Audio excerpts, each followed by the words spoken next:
Hello Sweetie, chào mừng mọi người đã quay trở lại với kênh YouTube Girl Secret.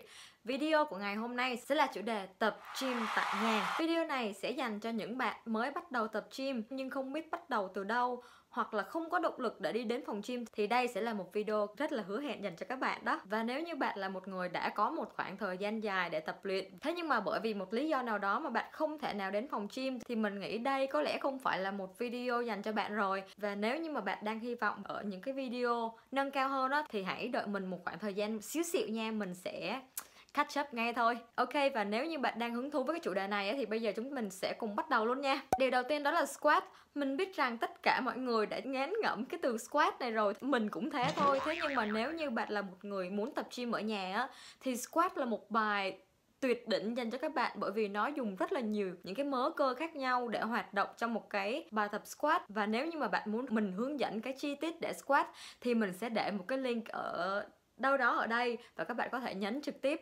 để mà coi cái cách mình hướng dẫn các bạn squat nha. Chỉ có một điều ở đây á, là nếu như bạn là một người vừa mới bắt đầu tập squat á, hoặc là bạn đã bắt đầu tập squat lâu rồi nhưng mà cái đầu gối của bạn nó vẫn có cái sự đau, thì mình nghĩ là các bạn hãy nên lấy một cái chiếc ghế ngồi có một độ cao trung bình, sau đó là các bạn sẽ đứng lên và ngồi xuống ở chiếc ghế đó. Cái điều quan trọng ở đây đó chính là các bạn phải kiểm soát được 100% cân nặng cũng như những cái động tác đứng lên và ngồi xuống của các bạn. Bên cạnh đó là các bạn đừng quên nhớ siết bụng thật chặt để mà chúng ta có thể bảo vệ cái vùng xương chậu, cũng như là cái vùng eo của chúng ta nó sẽ được săn chắc hơn nữa. Nếu như bạn là một người mới bắt đầu tập squat á, thì các bạn bị đau đầu gối là một chuyện rất là bình thường thôi, bởi vì những cái nhóm cơ ở chân các bạn nó chưa được kích hoạt, nó chưa được tập luyện, thế nên là nó còn rất là yếu. Bởi vậy nên là khi các bạn hoạt động thể thao thì cái nhóm cơ đó nó chưa thể hỗ trợ các bạn trong những cái hoạt động đó được, nên là cái đầu gối của các bạn đang đảm nhận một cái áp lực khá là lớn. Đây cũng là một trong những cái lý do mà mình nói là các cô, các bác hoặc là thậm chí là mẹ của mình á, thì mình rất là thuyết phục mẹ của mình tập những cái bài tập squat này. Bởi vì như các bạn thấy á, thường thì những cái người lớn tuổi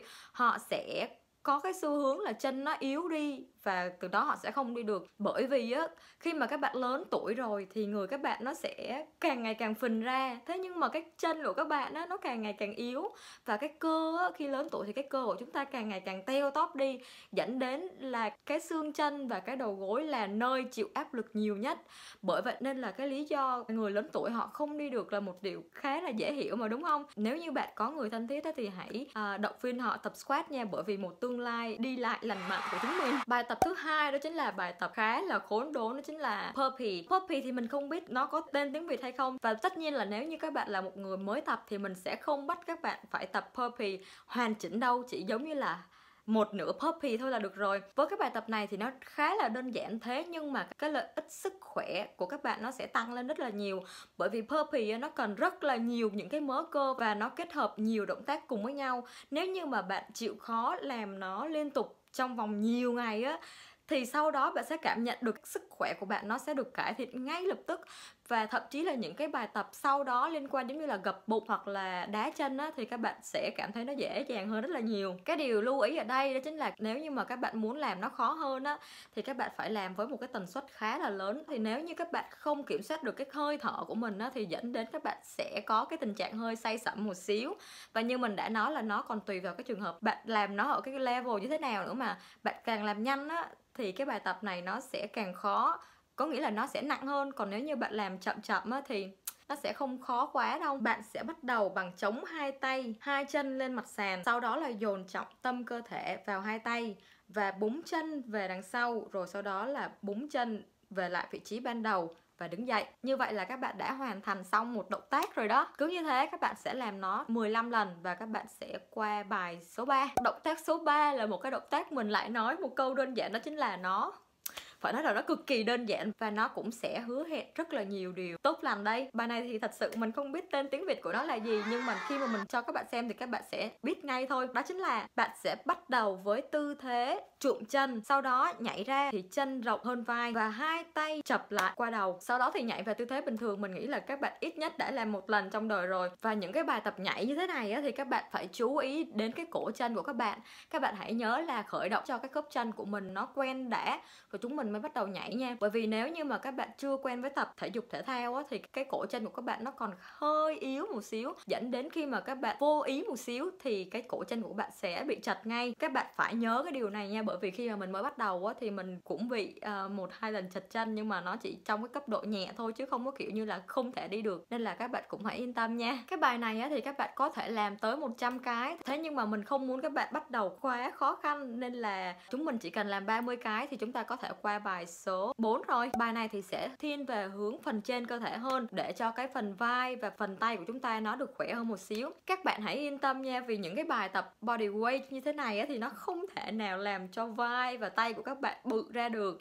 Các bạn biết không, những cái dân tập gym á, thì họ phải cần cử tạ rất là nặng thì mới có một cái bờ vai rộng, nên là các bạn nữ chúng ta không cần quá lo lắng về điều đó đâu. Với động tác này thì chân sẽ rộng bằng vai, gập người để tay chạm đất, sau đó thì dồn trọng tâm vào tay. Chân của chúng ta chỉ để giữ thăng bằng thôi, dùng tay bò ra phía trước và bò lại gần với chân, sau đó đứng lên. Sau đó thì chúng ta đã hoàn thành xong cái động tác thứ tư rồi. Với cái động tác này thì nó sẽ không khó lắm đâu, nên là các bạn có thể thực hiện 15 lần.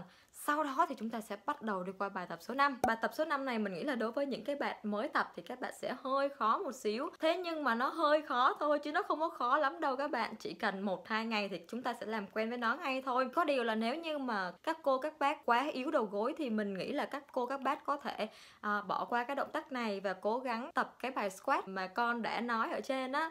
Các cô các bác có thể ngồi xuống và đứng lên ở chiếc ghế trước, sau đó là cái chân của mình nó khỏe thì chúng ta sẽ qua cái động tác này. Nói thật ra thì nó sẽ không hại cho đầu gối đâu, chẳng qua là mình chỉ sợ các bạn làm sai động tác, sau đó thì nó sẽ ảnh hưởng đến đầu gối một chút xíu thôi, nên là các bạn có thể lưu ý về cái vấn đề này nha. Chúng ta sẽ bắt đầu với động tác hai chân hẹp hơn vai một xíu, sau đó là nhấc một đầu gối lên và một chân phải trụ vững. Khi đầu gối đưa lên ngang bụng thì chúng ta sẽ bắt đầu chuyển chân đó ra đằng sau và hơi chéo một xíu. Ở cái bài tập này thì nó cực kỳ tốt luôn nha, bởi vì nó sẽ tác động vào cái mông khá là tốt. Bên cạnh đó thì nó sẽ tập luyện cho cái đùi trước của mình nó khỏe hơn, để mà sau này nếu như mà chúng ta muốn có những cái động tác squat hay là những cái động tác mà tập cho cái phần mông á, thì nó cũng sẽ dễ dàng hơn. Ở bài này thì chúng ta có thể tập 10 lần cho mỗi chân. Ok, 5 động tác trên là 5 động tác mà bạn hoàn toàn có thể làm ở nhà và không cần bất kỳ những cái dụng cụ nào đó ngoại trừ cái ghế. Mình nghĩ là cái ghế thì mỗi người chúng ta ai cũng có một cái mà, đúng không? Nhưng mình đã nói động lực tập gym chỉ đến khi mà các bạn đã bắt đầu tập và các bạn có thể nhìn thấy kết quả. Ở cái thời điểm ban đầu thì chúng ta sẽ không dùng động lực để đến phòng gym đâu. Bởi vậy nên là mình sẽ không muốn cho các bạn một cái bài tập nào đó nó quá khó để mà các bạn cảm thấy chán nản và không muốn làm. Những cái động tác ở trên á, mình cho các bạn đều là những cái bài tập cực kỳ đơn giản và rất là nhanh gọn. Và mình nghĩ là những cái bài tập này các bạn hoàn toàn có thể làm mỗi ngày. Sau một ngày tập đầu tiên á, thì đùi của các bạn có vẻ khá là đau đó. Nhưng mà nếu như các bạn cố gắng tập sang ngày thứ 2, thứ 3 thì mình chắc hẳn 100% là cái chân của bạn nó sẽ khỏe hơn và không còn đau nữa đâu. Cái đùi của các bạn đau á, thực chất là bởi vì chân của các bạn nó còn quá yếu và cái nhóm cơ của các bạn nó chưa có quen với cái việc hoạt động thể dục thể thao. Điều này cũng có nghĩa là nếu như các bạn để lâu về dài á, thì khi mà các bạn lỡ may các bạn có một cái accident nào đó thì các bạn té, dẫn đến cái việc là xương khớp của các bạn nó sẽ dễ gãy hơn, bởi vì cái cơ của chúng ta nó có cái nhiệm vụ là bảo vệ xương của chúng mình nữa đó các bạn. Ok, video đến đây là đã hết rồi. Mình hy vọng rằng mọi người sẽ thích cái video này và mình rất là hy vọng nếu bạn là người chưa từng tập gym hoặc là bạn đang muốn đi tập gym nhưng không thể nào lết ra phòng gym được thì các bạn hãy cố gắng thử những cái bài tập của mình xem sao. Một trong những điều làm mình có thể đi tập gym mỗi ngày đó chính là chúng ta hãy biến cái việc tập luyện thể dục thể thao giống như là một thói quen thiết yếu trong cuộc sống. Ví dụ như là dù bạn có bận như thế nào đi chăng nữa thì bạn vẫn sẽ có thời gian vài 3 phút để mà chải răng, hoặc là bạn vẫn có thời gian để đi ăn uống, đúng không? Thì đối với mình gym nó cũng giống như vậy thôi. Bây giờ mình không nghĩ là tập gym là dành thời gian riêng nào đó cho nó nữa, mà mình nghĩ là nó giống như là một trong những cái hoạt động thiết yếu của mình hàng ngày. Và mình hy vọng rằng bạn sẽ thích cái video này, và nếu như bạn thích thì hãy để lại cho mình một like và một subscribe. Đừng quên bình luận ở dưới để cho mình biết cảm nhận của bạn về cái video này là như thế nào. Bạn có thích video và thích chủ đề này hay không thì cũng hãy comment ở dưới để tương tác với mình luôn nha. Xin chào và hẹn gặp lại mọi người.